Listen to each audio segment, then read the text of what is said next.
While sorting through some things I had packed away, I rediscovered this cordless all-transistor clock radio made by General Electric in 1959. The box looks like it came out of a time machine from back then. There's hardly any wear to it or discoloration. And what little there is what you could have probably expected to find back in 1959.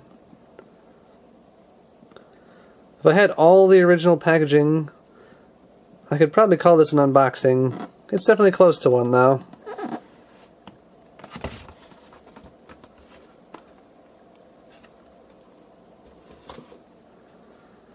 Inside, the first thing you see is the original fake leather case, which is in immaculate condition. It really looks like it's never been used. I believe parts of it are real leather, like the strap, but the main body of it is simulation leather, which is usually in very poor condition, but not in this case.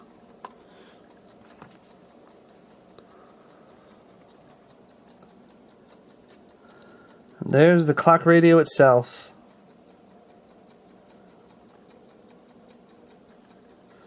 Happily ticking away. Let's get it out of the case. There it is. I'll get back to that in a second. At the bottom of the case is this little warranty card for the model CT-455A. The original owner never sent it in. I wonder if this thing was unsold store stock or something. The case was made for GE by L. Lefkowitz and Bro. Unfortunately, could not find the original manual for this. I could have sworn that I have it. I just could not locate it, and didn't think it was worth going too crazy over searching for. If I do find it and it's interesting, maybe I'll do a quick follow-up video or something. But that's all there is in the box other than this cardboard spacer. And there probably would have been another one to hold this in place and keep it from sliding around. The only thing that's really showing its age is the foam padding of the case. That's kind of disintegrating. Alright, on to the clock radio. I'd say this set is fairly stylish for what it is. Generally, clock radios are pretty utilitarian, but I think this one looks nice. There are some scratches on the cabinet. I think most of them are from the metal zipper of the case. But it's still about as nice as it gets. You'd be hard pressed to find a nicer one for sure. Alright, let's hear it play. To turn it on, you just turn this little knob here. And away it goes.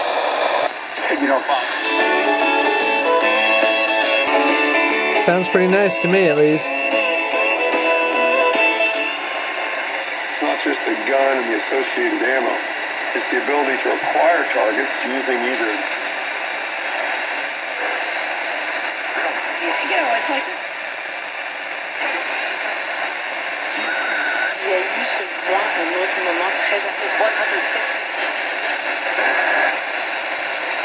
The sound quality and performance is better away from my desk, but here's where I have the good lighting for filming, so it is what it is.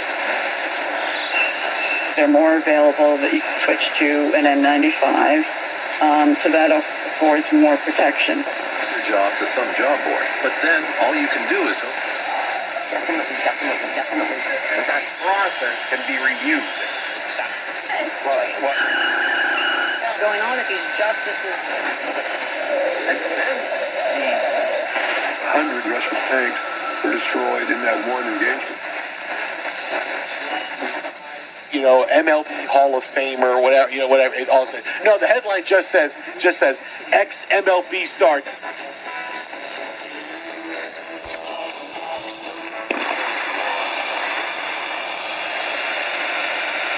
As you just saw from that little demonstration, it's fairly sensitive. Picks up quite a few distant stations. You'll notice that the knob at the bottom here says alarm and volume instead of off and volume. If you turn the volume all the way down, you get that horrendous beep. You can choose to wake up to that annoying sound instead of the radio if you want, but I'm not sure why you would do that if you went to the expense of getting a clock radio. Maybe if there's no clear stations where you happen to be, but generally speaking, anywhere in the US you can pick up at least a few stations.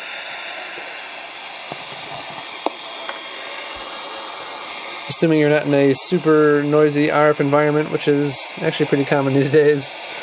Anyway, let's turn that back off. At the bottom here is the knob that controls the sleep timer.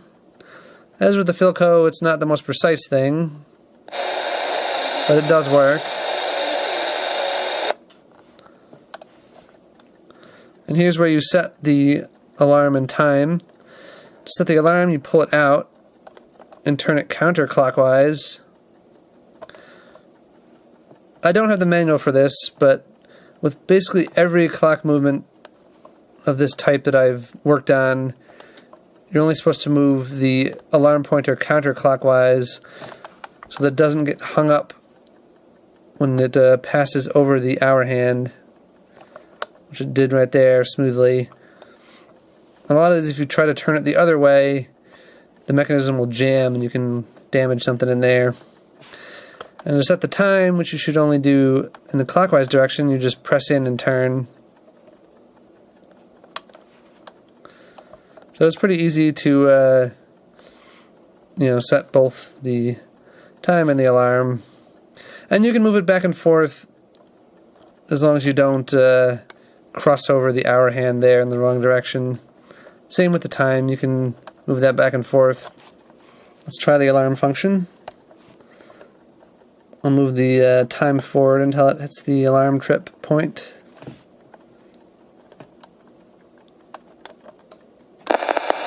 And there it goes.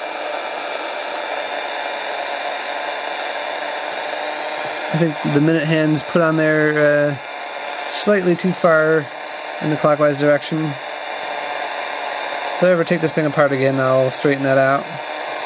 Not a big deal though. I don't really plan on waking up to this thing.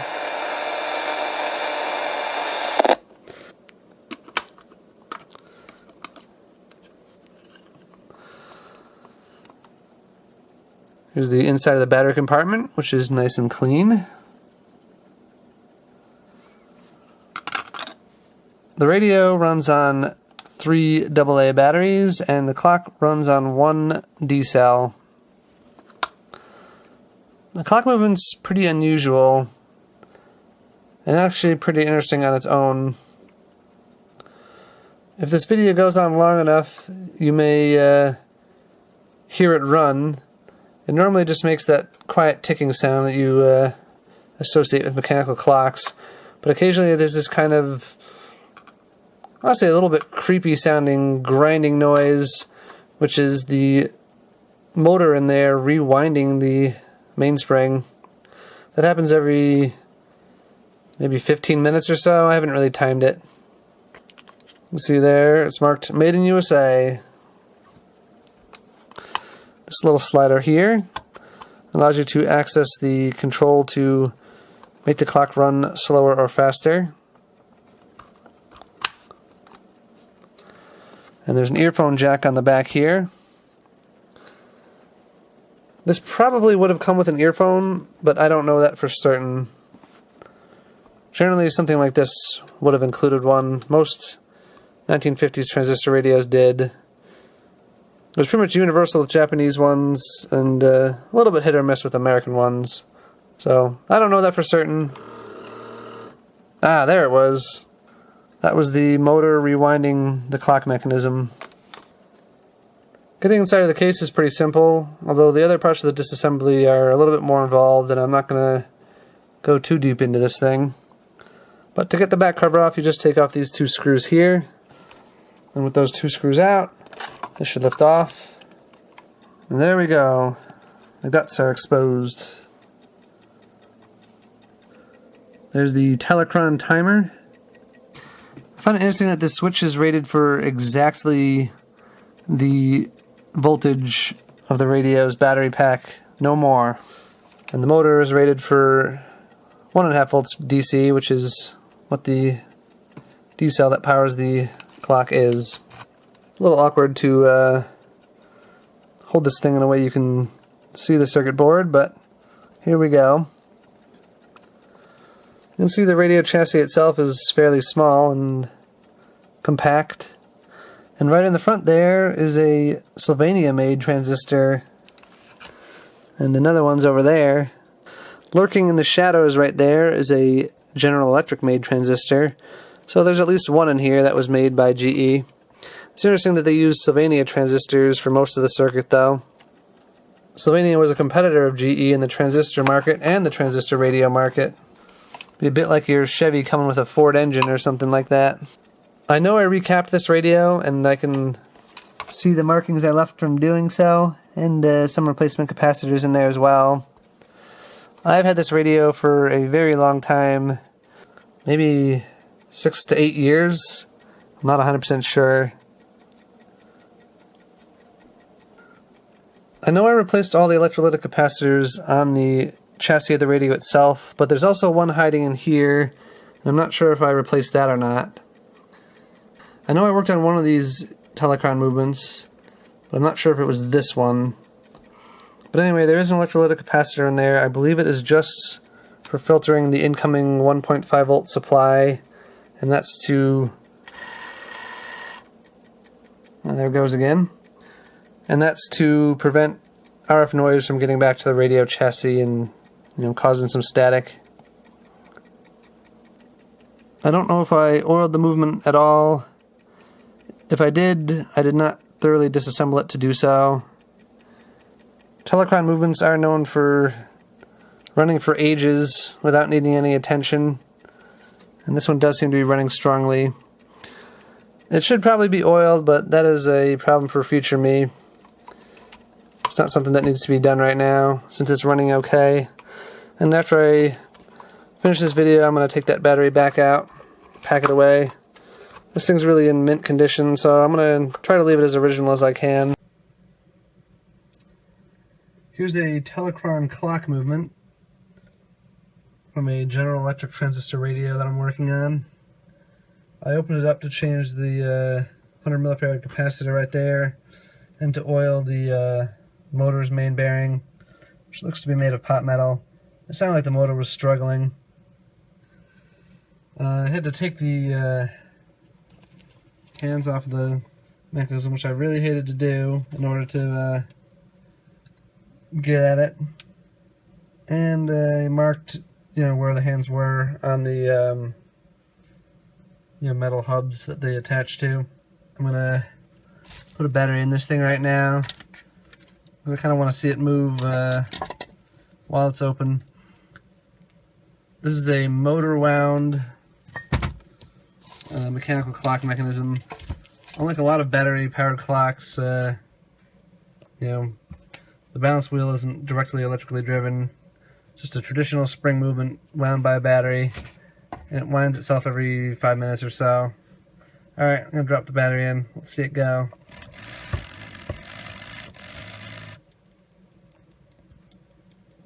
Yeah, that didn't sound super healthy still, but hopefully the oil I added to the front bearing will help in the long run. Still ticking nicely. I don't normally leave vintage mechanical clocks running for long. The mechanisms often end up seizing up after a little while, so it's usually best to just not do that. But this one seems to be moving pretty well, and now that the motor's oiled, hopefully it'll be alright, and hopefully I can get the hands back on where they belong. We'll see. Alright, thanks for watching.